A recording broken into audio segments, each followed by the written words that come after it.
السلام علیکم ورحمۃ اللہ وبرکاتہ۔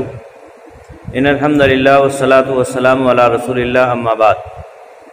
محترم ناظرین کرام، الحسان اردو چینل میں آپ کا خیر مقدم ہے۔ آج ہم بلوغ المرام کے درس میں بلی سے متعلق پڑھیں گے۔ حافظ ابن حجر رحمہ اللہ نے حضرت ابو قتادہ رضی اللہ تعالیٰ عنہ سے حدیث نقل کی ہے۔ فرماتے ہیں وعن ابی قتادہ رضی اللہ تعالیٰ عنہ ان رسول اللہ صلی اللہ علیہ وسلم قال فی الحرۃ انہا لیست بنجس انما ہی من الطوافین علیکم، اخرجہ الاربعۃ وصححہ الترمذی وابن خزیمہ۔ حضرت ابو قتادہ، یہ ان کی کنیت ہے، نام ہے حارث بن ربیع، انصاری صحابی ہیں، فارس رسول کے نام سے انہیں جانا جاتا ہے۔ احد اور اس کے بعد جو جنگیں ہوئیں ان میں شامل رہے۔ مدینہ میں ان کا انتقال ہوا، اور بعض لوگوں نے یہ بھی کہا ہے کہ کوفہ میں ان کا انتقال ہوا سن 54 ہجری میں۔ 170 احادیث ان سے مروی ہیں۔ حضرت ابو قتادہ رضی اللہ تعالیٰ عنہ بیان فرماتے ہیں کہ ان رسول اللہ صلی اللہ علیہ وسلم قال فی الحرۃ، کہ رسول اللہ صلی اللہ علیہ وسلم نے حرہ سے متعلق بیان فرمایا۔ حرہ، حرۃن بلی کو کہتے ہیں، اور یہ مؤنث ہے، اس کا مذکر حرٌ آتا ہے، اور یہ بھی کہا گیا ہے کہ حرہ مذکر اور مؤنث دونوں پر بولا جاتا ہے۔ تو اللہ کے نبی صلی اللہ علیہ وسلم نے بلی سے متعلق ارشاد فرمایا، آپ نے فرمایا انہا لیست بنجس، بے شک یہ نجس نہیں ہے۔ نجس، نہ نون اور جیم دونوں پر فتحہ پڑا جائے گا، اور ایسی صورت میں یہ مصدر ہے، اور مصدر میں مذکر اور مؤنث نہیں ہوتا ہے۔ اسی طرح سے واحد اور تثنیہ بھی نہیں ہوتا ہے، جمع بھی اس میں نہیں ہوتا ہے۔ نجس کا مطلب وہ ناپاک، مصدر ہے یہ، اور اسی طرح سے ایک اور لفظ استعمال ہوتا ہے نجسن، نون پر فتحہ اور جیم پر کسرہ، یہ صفت کا صیغہ ہوگا۔ یہاں مصدر ہے انہا لیست بنجسن، کہ یہ نجس نہیں ہے، یعنی بلی نجس نہیں۔ انما ہی من الطوافین علیکم، بے شک یہ تم پر بہت زیادہ چکر لگانے والوں میں سے ہے۔ طواف، چکر لگانے والا، بہت زیادہ چکر لگانے والا، طوافین اسی کی جمع ہے۔ تو یہ جو ہے یعنی بلی تم پر بہت زیادہ چکر لگانے والوں میں سے ہے، یعنی تمہارے خادم جس طرح سے گھروں میں آنا جانا لگا رہتا ہے، ایسے ہی بلی بھی ہے، اور یہ ہر وقت گھر میں آتی جاتی رہتی ہے۔ اصل میں اس کا ایک پس منظر ہے۔ حضرت ابو قتادہ رضی اللہ تعالیٰ عنہ نے وضو کے لیے ایک پانی کا برتن رکھا اور وضو کرنے جا رہے تھے، اتنے میں ایک بلی آئی اور اس نے پانی پینا شروع کر دیا۔ حضرت ابو قتادہ رضی اللہ تعالیٰ عنہ نے پانی کو مزید اس کی طرف کو کر دیا، برتن کو اس کی طرف کو جھکا دیا۔ وہاں موجود ان کے شاگرد یا اسی طرح سے جو بھی وہاں موجود حضرات تھے، انہوں نے کہا آپ یہ کیا کر رہے ہیں؟ پانی وضو کا ہے اور بلی پی رہی ہے اور آپ اس کو مزے سے پلا رہے ہیں۔ تب انہوں نے یہ حدیث اللہ کے نبی صلی اللہ علیہ وسلم کی ان کے سامنے پیش کی اور انہیں بتلایا کہ اللہ کے نبی صلی اللہ علیہ وسلم نے فرمایا ہے بلی سے متعلق کہ یہ نجس نہیں ہے، اور یہ چکر لگانے والوں میں سے ہے۔ یہ حدیث ہمیں بہت سارے مسائل بتلاتی ہے۔ کہتے ہیں اخرجہ الاربعۃ، اس کو اربعہ نے روایت کیا ہے، وصححہ الترمذی، اور امام ترمذی نے اس کو صحیح قرار دیا ہے، وابن خزیمہ، اور اسی طرح سے ابن خزیمہ نے بھی اس کو صحیح قرار دیا ہے۔ یہ حدیث ایک تو اس بات کی دلیل ہے کہ بلی نجس نہیں ہے، اور اس کا پورا جسم، صرف اس کا پیا ہوا پانی ہی نہیں بلکہ اس کا پورا جسم پاک ہے۔ اگر وہ کسی برتن میں منہ ڈال دے یا اسی طرح سے اس کا بدن کسی سے ٹکرا جائے یا اس کا پسینہ وغیرہ کہیں کسی سے لگ جائے تو وہ ناپاک نہیں ہوگا۔ یہ حدیث اس بات کی دلیل ہے۔ اور یہاں اللہ کے نبی صلی اللہ علیہ وسلم نے بلی ہی سے متعلق فرمایا انہا، یعنی وہ بلی لیست بنجس، یہ ناپاک نہیں، تو بلی ناپاک نہیں ہے۔ یہ حدیث اس بات کی دلیل ہے۔ اور اسی طرح سے اس کا جوٹا یا جھوٹا یہ پاک ہے، نجس نہیں ہوگا۔ یہ حدیث اس بات کی دلیل ہے۔ ہاں یہ ایک الگ بات ہے کہ اگر اس کے منہ میں کوئی گندگی لگی ہوئی ہے یا اسی طرح سے اس کے پنجے میں کوئی گندگی لگی ہوئی ہے اور وہ برتن میں منہ ڈال دے یا اسی طرح سے اس کا پنجہ چلا جائے پانی وغیرہ میں یا کسی اور دوسری چیز میں، تو پھر وہ اس گندگی کی وجہ سے ناپاک ہو جائے گا۔ وہ پانی اگر رنگ بو مزہ بدل جاتا ہے تو وہ اس گندگی کی وجہ سے ناپاک ہو جائے گا۔ یہاں اللہ کے نبی صلی اللہ علیہ وسلم نے بلی کے ناپاک نہ ہونے کی جو علت بیان فرمائی ہے وہ یہ ہے کہ یہ تم پر بہت زیادہ چکر لگانے والوں میں سے، یعنی اس سے بچ پانا تمہارے لیے مشکل ہے، اور اس وجہ سے اللہ رب العالمین نے اس کو تمہارے لیے طاہر کر دیا، یعنی پاک کر دیا۔ اب یہ پاک ہے۔ اور اسی سے علماء اور محققین نے، فقہا نے ایک قاعدہ اخذ کیا ہے، اصولین نے، کہ المشقت تجلب التیسیر، مشقت آسانی لے کر آتی ہے، یعنی مشقت اور دشواری اگر ہے تو اس سے جو ہے آسانی اس سے پیدا ہوتی ہے۔ یہ قاعدہ علماء نے اخذ کیا ہے اسی حدیث سے، ایک عام قاعدہ۔ جیسے بلی سے بچ پانا مشکل ہے اور اسی بنیاد پر شریعت نے، اللہ رب العالمین نے اسے پاک قرار دیا ہے، اور اسی طرح سے اس پاکی کے ساتھ اور جو اس طرح کے جانور ہیں جو عام طور سے گھروں میں آتے جاتے ہیں یا جن سے ہمارا ہر وقت سابقہ پڑتا ہے، وہ بھی اس علت کے ساتھ اس علت میں شامل کیے جائیں گے۔ جیسے گدھا ہے یا اسی طرح سے خچر ہے، تو ان کا جسم بھی یا ان کا جوٹا بھی پاک ہوگا، کیونکہ اللہ کے نبی صلی اللہ علیہ وسلم کے زمانے میں یہ بھی عام طور سے ہوتے تھے، ساتھ میں رہا کرتے تھے، بلکہ آپ صلی اللہ علیہ وسلم کی سواری کرتے تھے، خود آپ نے کی سواری، اور اسی طرح سے آپ کے سامنے صحابہ کرام رضوان اللہ تعالی علیہ مجمعین نے بھی سواری کی ہے، لیکن اس کے باوجود آپ نے نہ تو ان کے پسینے کو ناپاک بتایا یا اسی طرح سے ان کے جوٹے کو آپ صلی اللہ علیہ وسلم نے ناپاک بتلایا، نہیں بتلایا آپ صلی اللہ علیہ وسلم۔ تو یہ جو ہے اس بات کی دلیل ہے۔ اور بلی کے ساتھ اسی علت میں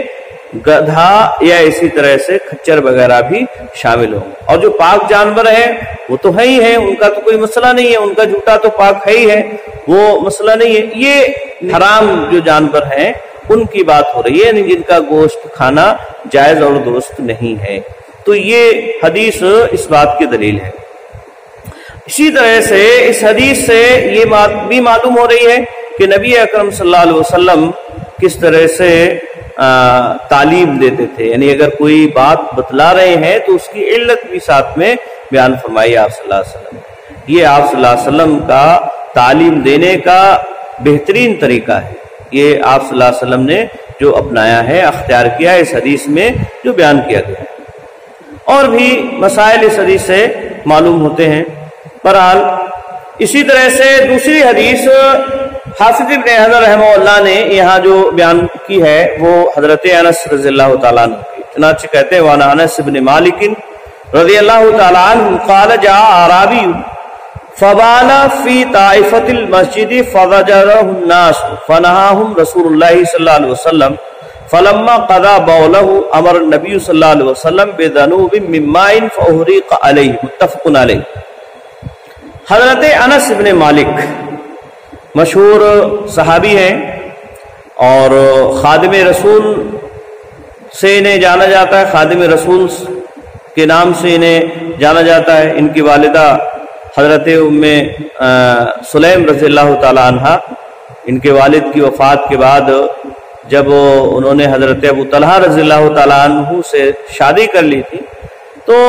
اللہ کے نبی صلی اللہ علیہ وسلم کی خدمت میں لے کر آئیں اور آپ صلی اللہ علیہ وسلم سے کہا، اے اللہ کے نبی صلی اللہ علیہ وسلم میں اس لڑکے کو آپ کی خدمت کے لیے وقف کرتی، اور پھر یہ آپ صلی اللہ علیہ وسلم کی خدمت میں رہا کرتے تھے لمبے زمانے تک۔ اللہ کے نبی صلی اللہ علیہ وسلم کی خدمت حضرت انس رضی اللہ تعالیٰ عنہ نے کی ہے، 10 سال کی عمر میں آئے تھے اور جب تک آپ صلی اللہ علیہ وسلم رہے آپ صلی اللہ علیہ وسلم کی خدمت میں لگے، اور اسی طرح سے بہت ہی عمر پائی تھی، انہوں نے کافی لمبی عمر پائی تھی۔ اللہ کے نبی صلی اللہ علیہ وسلم نے ان کی مال دولت کے لیے اور اسی طرح سے عمر کے لیے دعا فرمائی، خاص طور سے آپ صلی اللہ علیہ وسلم، اور یہی وجہ ہے کہ جب ان کا انتقال ہوا تو ان کے پاس کافی سارا مال تھا، اور اسی طرح سے ان کی آل اولاد بھی بہت زیادہ تھی، بہت زیادہ آل اولاد، ان کے ناتی پوتے بہت زیادہ تھے حضرت انس رضی اللہ تعالیٰ عنہ۔ اللہ کے نبی صلی اللہ علیہ وسلم کی خدمت میں رہے ہمیشہ۔ ابو حمزہ ان کی کنیت ہے، قبیلہ نجار جو خزرج کی شاخ ہے اس سے ان کا تعلق تھا۔ بصرہ میں جا کے رہنے لگے تھے حضرت عمر رضی اللہ تعالیٰ عنہ کے زمانے میں، اور وہیں جا کے ان کا انتقال ہوتا ہے، بصرہ میں ان کا انتقال ہوا، اور ان کی جو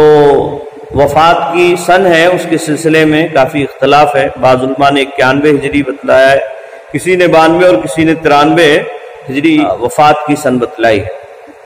تقریباً 99 سال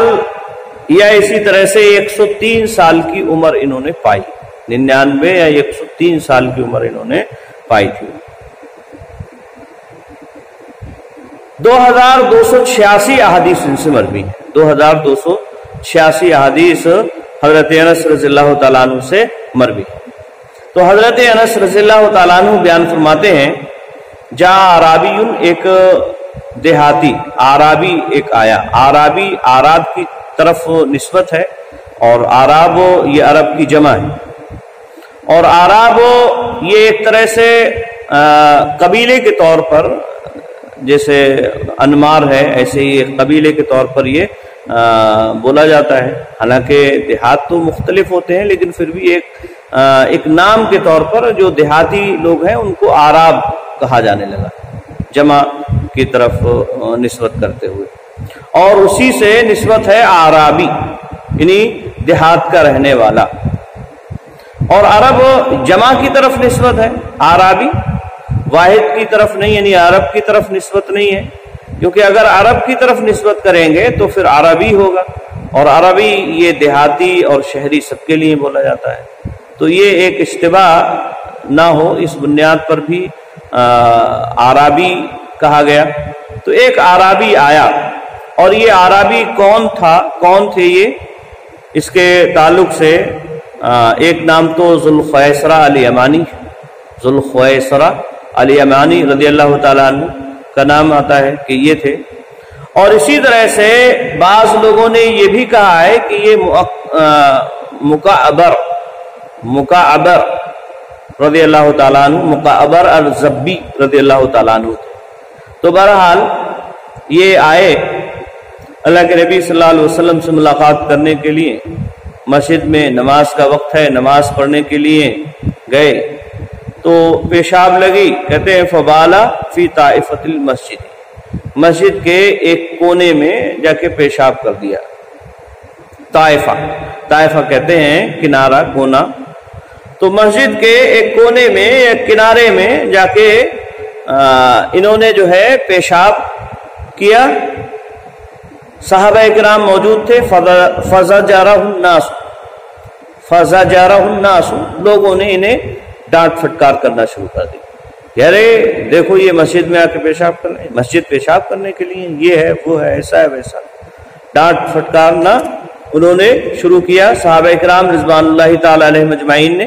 فنہاہم رسول اللہ صلی اللہ علیہ وسلم، تو انہیں رسول اللہ صلی اللہ علیہ وسلم نے منع فرمایا کہ نہیں، ڈانٹو نہیں، منع فرما دیا آپ صلی اللہ علیہ وسلم۔ فلما قضا بولہ، جب انہوں نے اپنا پیشاب مکمل کر لیا، یعنی جب پیشاب کر کے وہ فارغ ہو گئے، ہمارا نبی صلی اللہ علیہ وسلم، تو نبی اکرم صلی اللہ علیہ وسلم نے حکم دیا بذنوب، ذنوب، ذنوب کہتے ہیں بڑے ڈول کو، پانی کا، پانی سے جو بھرا ہو اسے کہا جائے گا ذنوب، لیکن اس کے باوجود من مائن، پانی کا ذنوب، یعنی پانی، ذنوب خود پانی سے بھرا ہوا ڈول ہوتا ہے، اسی کو کہیں گے عربی زبان میں، خالی ہوگا اسے ذنوب نہیں کہیں گے، لیکن من مائن آگے تاکید اور وضاحت کے لیے جو ہے پانی کا ذکر ہوا، یعنی پانی کا ڈول جو پانی سے بھرا ہوا ہے کا حکم دیا آپ صلی اللہ علیہ وسلم. جیسے کہتے ہیں نا کتبت بیدی، میں نے لکھا، کتب تو میں نے لکھا، اب ظاہر سی بات ہے لکھنا کیسے ہوتا ہے، ہاتھ سے ہوتا ہے، لیکن پھر بھی کہتے ہیں بیدی، اپنے ہاتھ سے لکھا، یعنی ہاتھ کا ذکر کر دیتے ہیں. تو ایسے ذنوب اگرچہ پانی کا بھرا ہوا ڈول ہوتا ہے، لیکن من مائن یعنی پانی سے علیحدہ سے ذکر کیا اللہ کے نبی صلی اللہ علیہ وسلم نے وضاحت کے طور پر. تو کہتے ہیں کہ آپ صلی اللہ علیہ وسلم نے پانی کے ڈول کا حکم دیا، فأحرق علیہ،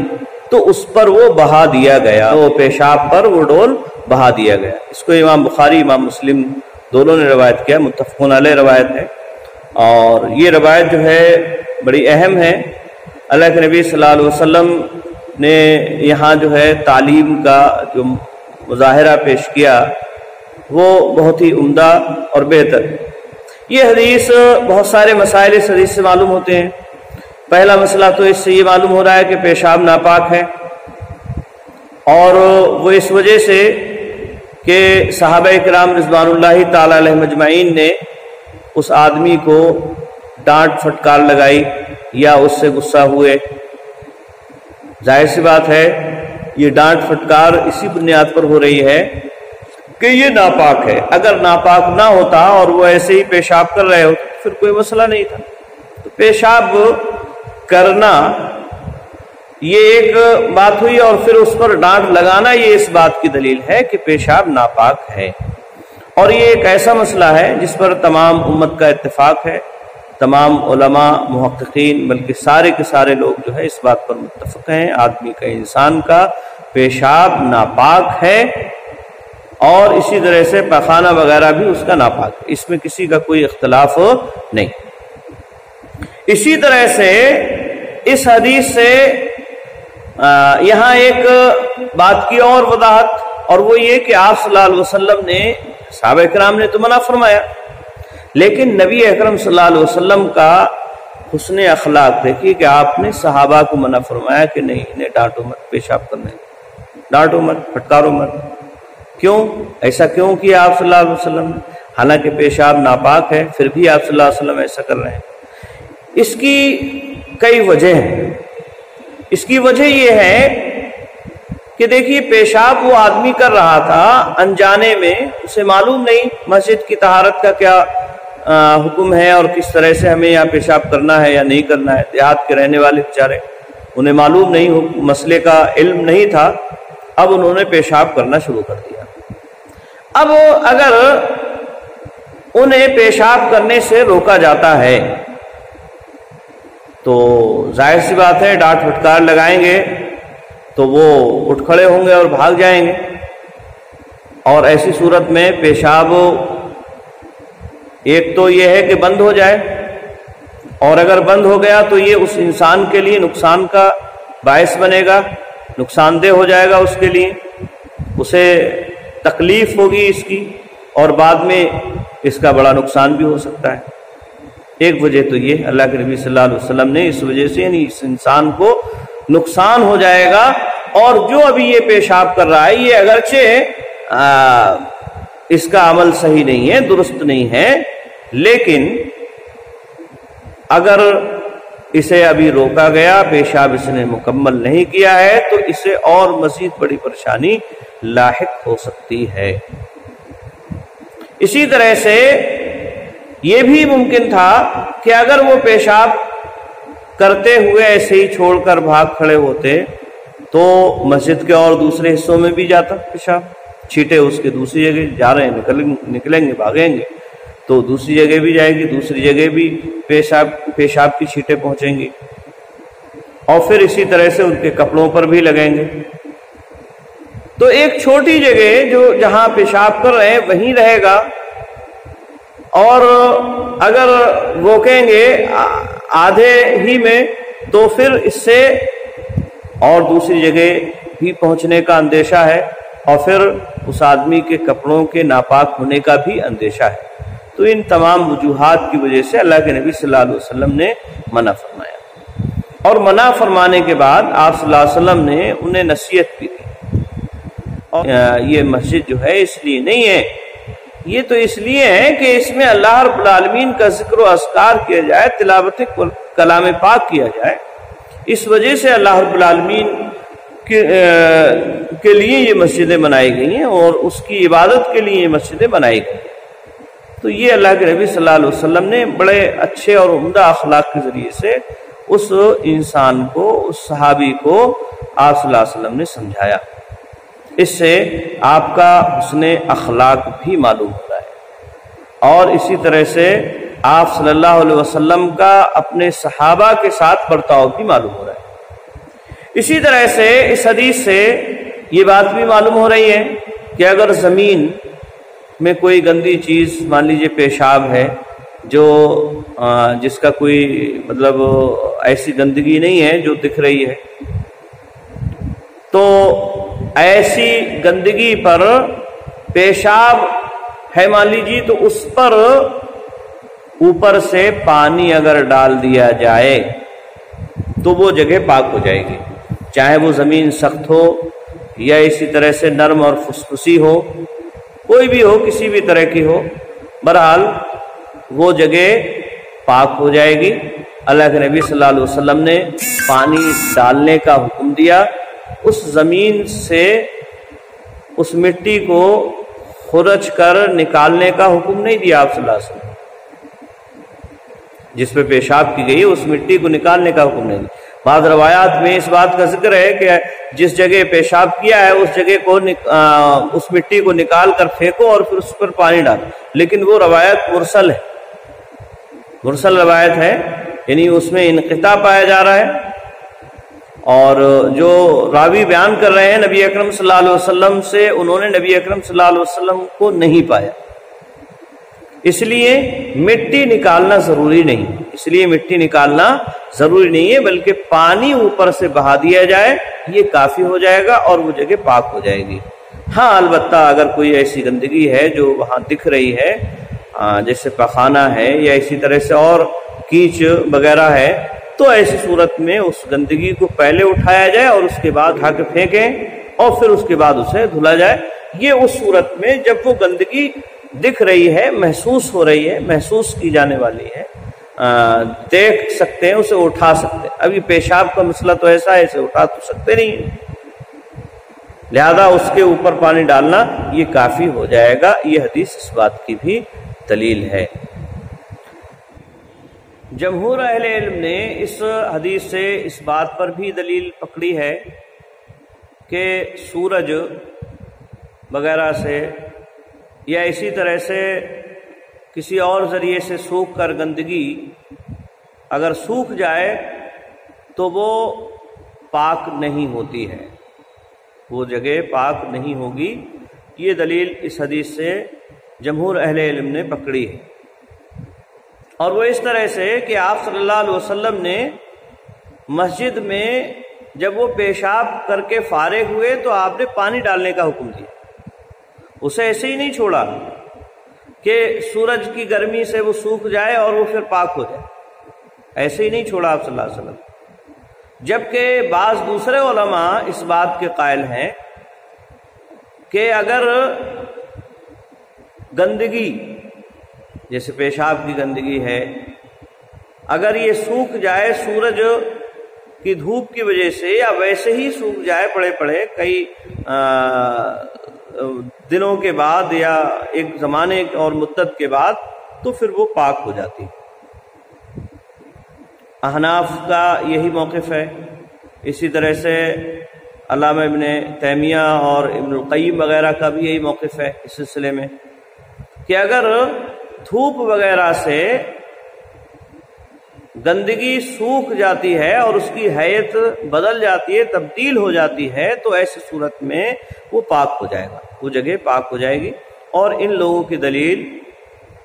وہ حدیث ہے جس میں اس بات کا ذکر ہے کہ اللہ کے نبی صلی اللہ علیہ وسلم کے زمانے میں کتے وغیرہ مسجد میں آتے تھے، وہ پیشاب بھی کر دیتے تھے، لیکن پھر بھی انہیں جو ہے دھلا نہیں جاتا تھا۔ تو یہ روایت جو ہے اس بات کی دلیل ہے کہ مسجد میں آئے،